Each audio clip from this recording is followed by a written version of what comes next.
नमस्कार दोस्तों। आज की इस वीडियो में मैं आपको कुछ ऐसा बताने वाला हूं जिसे अगर आप सिर्फ 30 दिनों तक भी फॉलो करते हो तो आपकी लॉ ऑफ अट्रैक्शन जर्नी बहुत अच्छी हो जाएगी।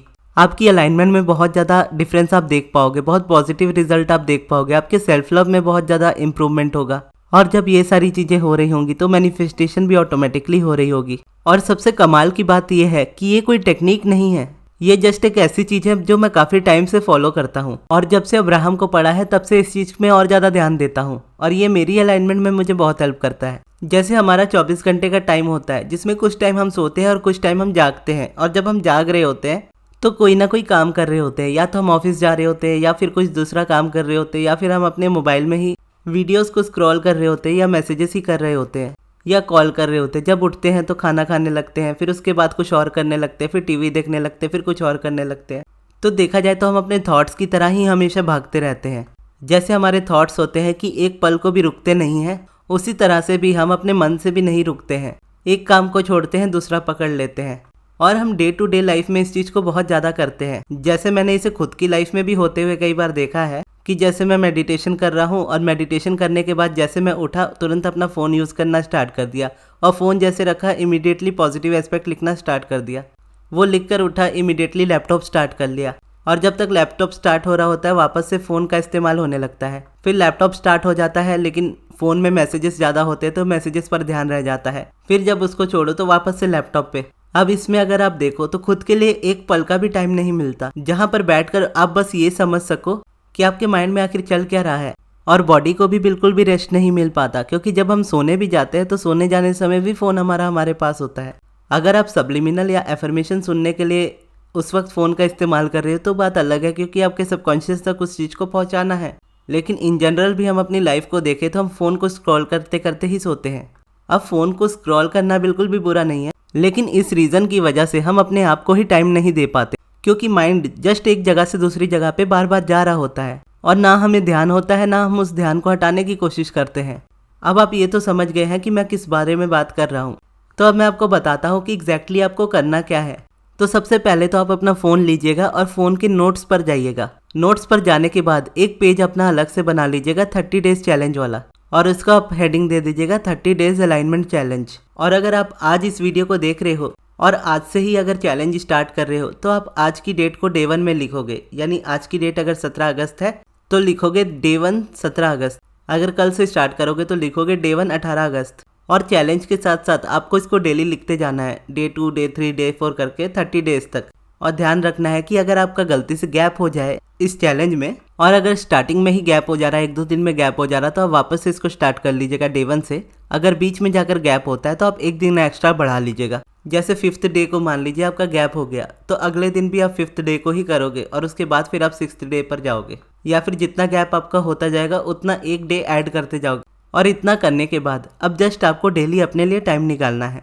वो time ideally 15 minutes to 30 minutes का होना चाहिए। यानी आप 15 मिनट से आधे घंटे के लिए अपने लिए टाइम निकालोगे और किसी शांत सी जगह में जाकर सिर्फ अकेले बैठोगे, जैसा कि मैं करता हूँ। या तो मैं अर्ली मॉर्निंग कभी, या तो देर रात को जाकर छत पे बैठा रहता हूँ। तो कभी मेरे पास फ़ोन होता है तो कभी नहीं होता है, लेकिन इस बार हमें इस चीज़ का ध्यान रखना है कि हमारे पास कुछ नहीं होना चाहिए। इवन घड़ी भी नहीं पहनोगे। और अब हो सकता है कि आप ये क्वेश्चन पूछो कि अगर मैं घड़ी नहीं पहनूंगा तो मुझे पता कैसे चलेगा कि मैं 15 मिनट बैठा हूँ या 30 मिनट बैठा हूँ। तो उसका आंसर ये है कि आप अपने अनुमान से इसे समझ पाओगे। अगर आप शुरुआत में ना भी समझ पाओ तो आप कुछ देर के लिए अपने लिए बैठिएगा खाली जगह पर, और जब आपको लगे कि टाइम ओवर हो गया तो उठ के चल जाइएगा। फिर जब आप टाइम देखिएगा तो उस हिसाब से आपको पता लगने लगेगा। और मोबाइल और घड़ी इसके लिए नहीं रखनी है क्योंकि डिस्टर्बेंस हमें नहीं क्रिएट करना है। जो माइंड हमारा हमेशा इधर उधर भागते रहता है, हमें उसे रोकने के लिए ही मोबाइल और घड़ी से दूर रहना है। और उस वक्त जस्ट बैठे बैठे हमें अपनी लाइफ को एंजॉय करना है। और एंजॉय कैसे करना है? और जैसे आपके माइंड में कुछ ना कुछ थॉट्स हमेशा चलते रहते हैं, तो जैसे ये चीज़ मैंने संदीप माहेश्वरी सर से सीखी थी कि अगर आपको अपने थॉट्स को इमीडिएटली भगाना हो तो जस्ट आप ये क्वेश्चन पूछो कि मैं देखता हूँ कि मेरे माइंड में क्या चल रहा है, और ये बोलने के बाद अपने थॉट्स को देखने लगो तो थॉट्स कुछ पल के लिए गायब हो जाते हैं। तो आप भी थोड़ी देर बैठिएगा और यही करने की कोशिश कीजिएगा कि आपके माइंड में क्या चल रहा है, इस चीज़ को मैं देखता हूँ ऐसा बोलकर।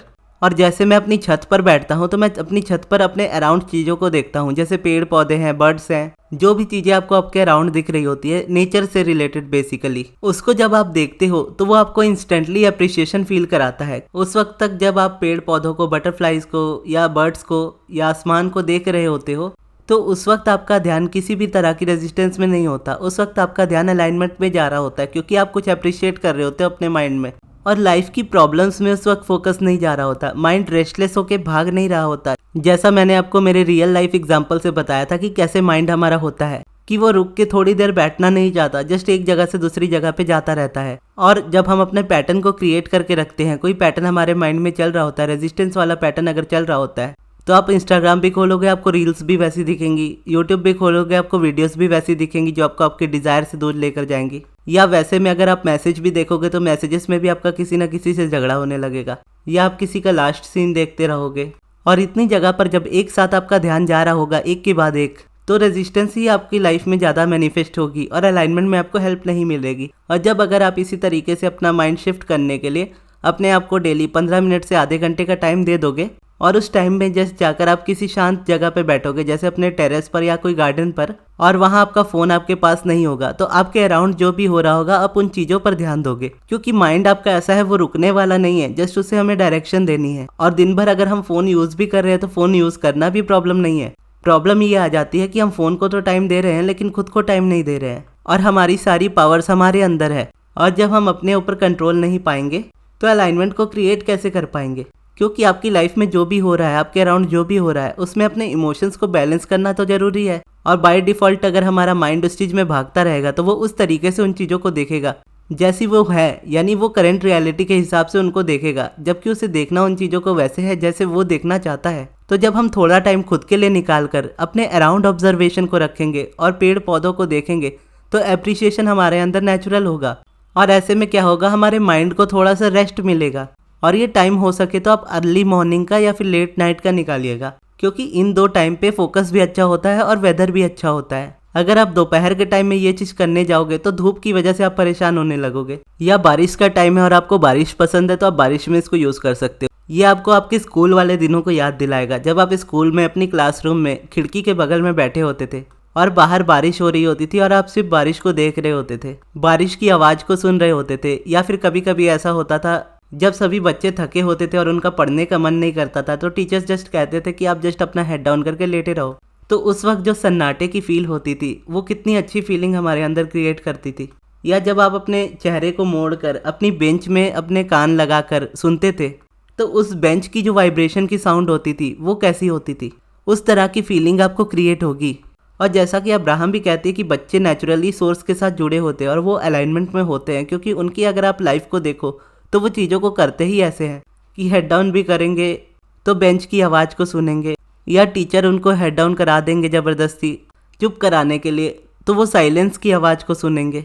खिड़की के पास बैठने का मौका मिल जाएगा तो खिड़की से बाहर देखते रहेंगे, कोई बर्ड्स अराउंड में दिख रही होगी तो उसको देखते रहेंगे या ड्रॉ करते रहेंगे उनको देख के। तो अगर आप अपने स्कूल के दिनों को वापस से जीना चाहते हो और उस तरीके से अपनी अलाइनमेंट को क्रिएट करना चाहते हो तो आप इस चैलेंज को ज़रूर एक्सेप्ट कीजिए और हर दिन नेक्स्ट 30 दिन के लिए अपने लिए टाइम निकालिए। 15 मिनट या आधा घंटा, आपकी मर्जी, उससे ज़्यादा का भी टाइम आप निकाल सकते हो अगर आप बोर फील ना करो तो। और उसके बाद जस्ट अपने अराउंड देखिए और बच्चों की तरह देखिए कि जैसे बच्चे इस दुनिया को देखते हैं वैसे देखिए। और देखिए कि आपके अंदर कितनी जल्दी इंप्रूवमेंट आता है, कितना सेल्फ लव आप फील करते हो, कितनी अच्छी फीलिंग आप क्रिएट करते हो, और डिप्रेशन और रेजिस्टेंस कैसे भागता है वो आप देख पाओगे। तो अगर आप चैलेंज एक्सेप्ट कर रहे हो ये वाला तो कमेंट बॉक्स में ज़रूर बताइएगा, और आपको ये वीडियो कैसी लगी ये भी ज़रूर बताइएगा। और इस वीडियो को यहाँ तक देखने के लिए बहुत बहुत धन्यवाद।